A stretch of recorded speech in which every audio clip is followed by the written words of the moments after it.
Hello everyone, this is Coaster Daddy here, and I'm going to be exploring a different kind of video, something much different than what I normally do.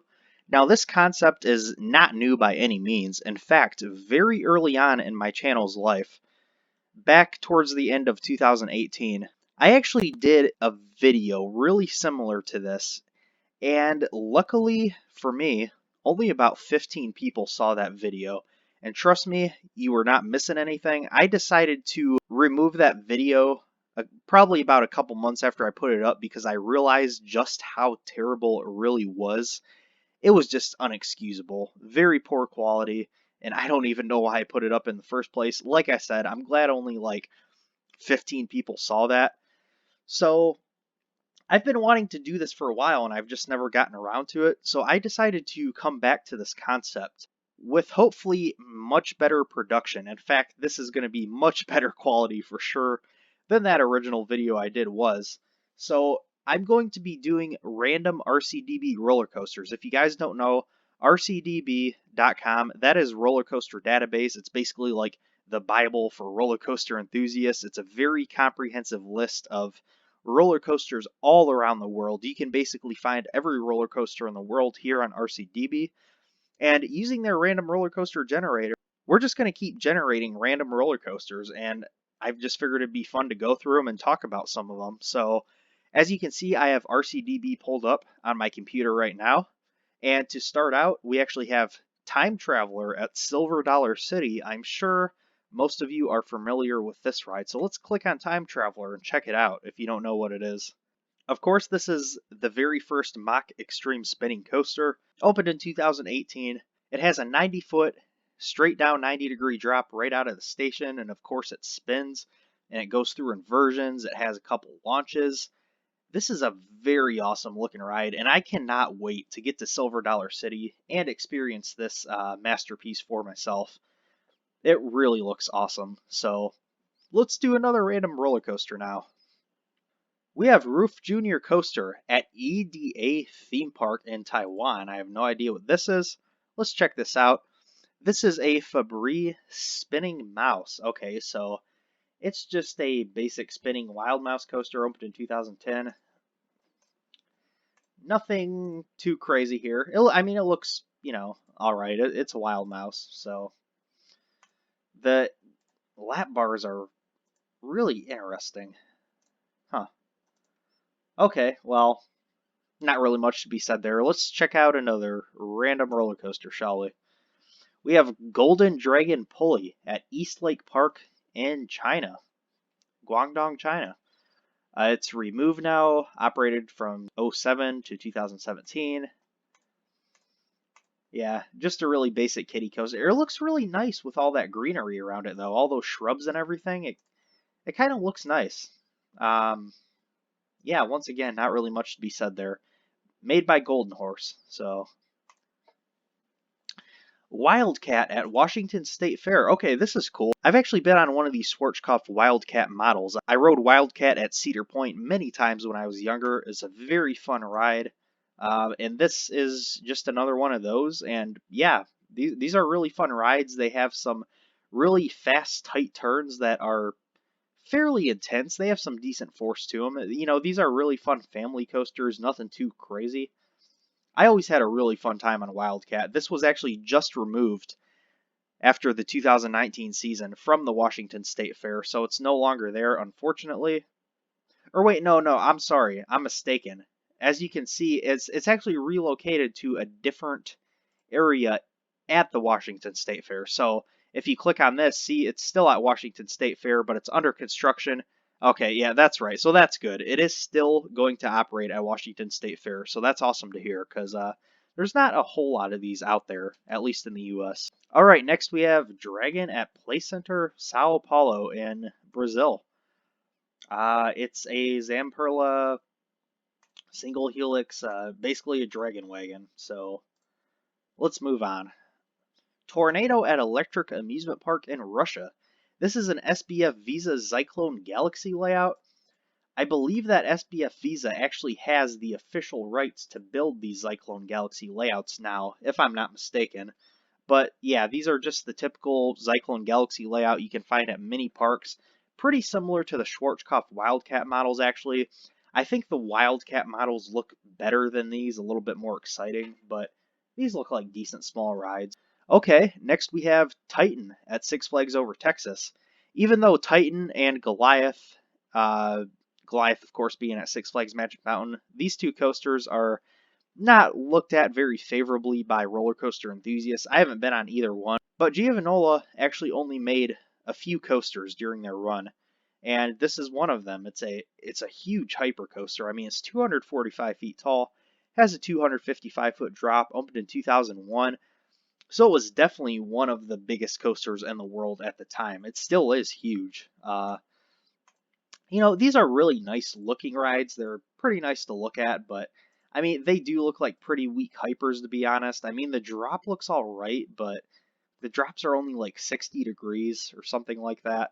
Um, I've heard that there's not really much airtime, and these do have a pretty intense helix after the mid-course brake run, as long as the trims are off, I guess. That's what I've heard.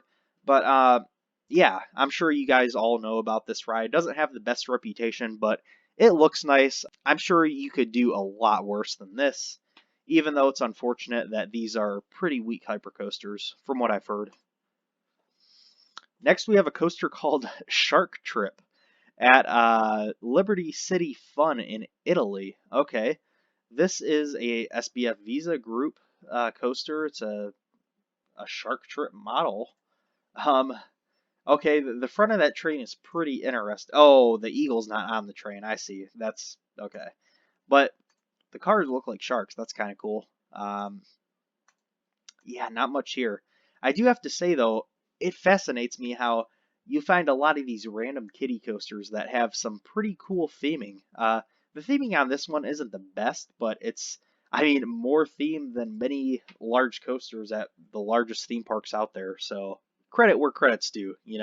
Some of these small parks put in some effort to make their kiddie coasters look nice.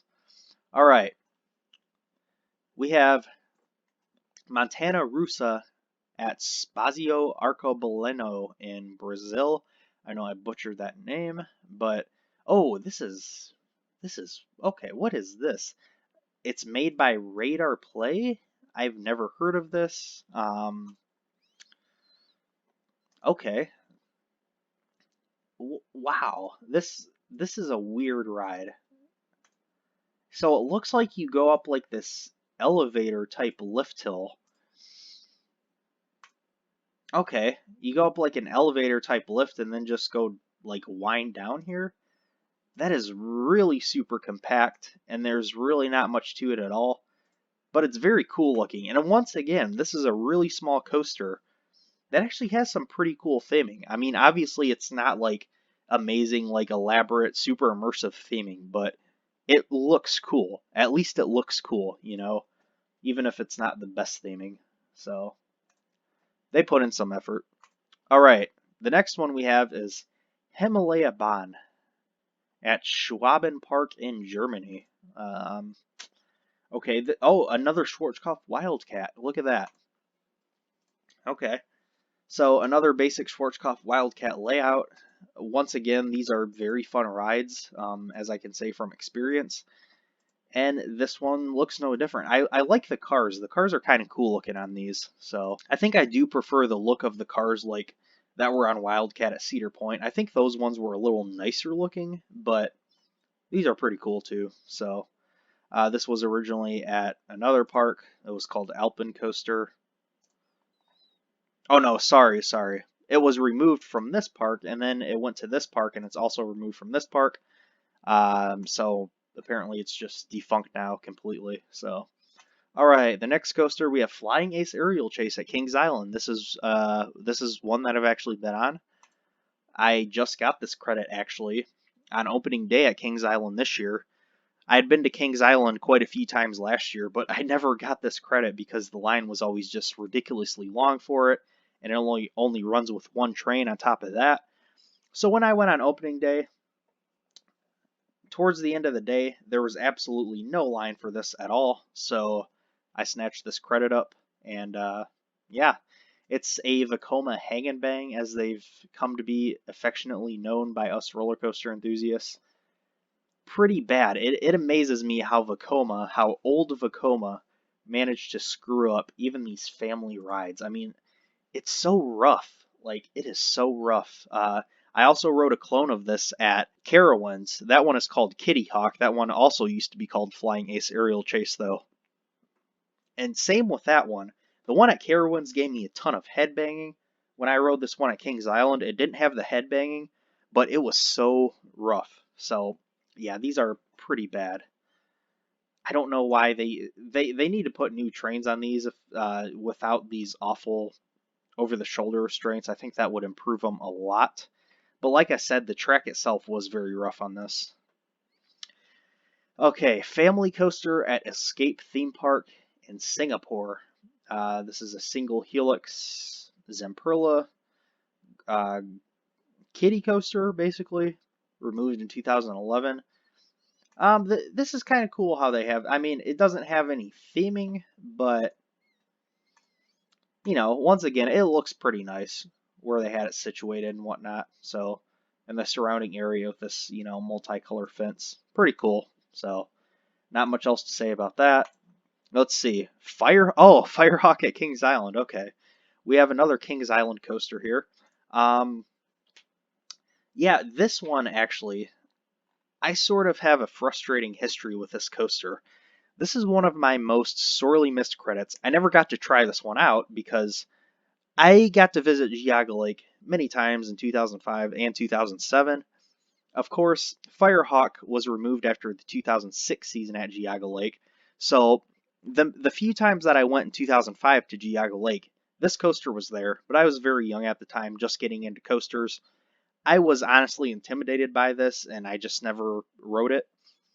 Well, it got moved to Kings Island, and there was one time that my parents took us to Kings Island on the way home from a wedding back in May of 2007. That was the year that Firehawk opened at Kings Island. So I went to Kings Island for a few hours, and like, you know, we only had a few hours there, so we didn't really do a whole lot. I didn't even get all the credits they had at the time. The ones I did ride I only rode once. And Firehawk, you know, as was typical with it from what I hear, it had a very long line, so I didn't ride it. And I lost interest in coasters, and I got into coasters again many years later as an adult. But by the time I made it back to Kings Island, it was 2019, and of course, Firehawk was removed in 2018. So I had many opportunities to ride this for myself, and I never did, which is really unfortunate. I would have liked to try it out and see what I thought about it. I did get to do Nighthawk at Carowinds last year. I am not a fan of that ride. It's a lot of you guys probably know it's one of my very least favorite coasters. I did not enjoy that ride whatsoever. So I wish I would have got to ride Firehawk and see what I thought about it for myself. I've heard that it was better from most people that have ridden it. So okay, I think that's going to wrap it up here. We're going on close to 15 minutes now. So I just thought this would be kind of fun. Let me know what you guys thought about this video.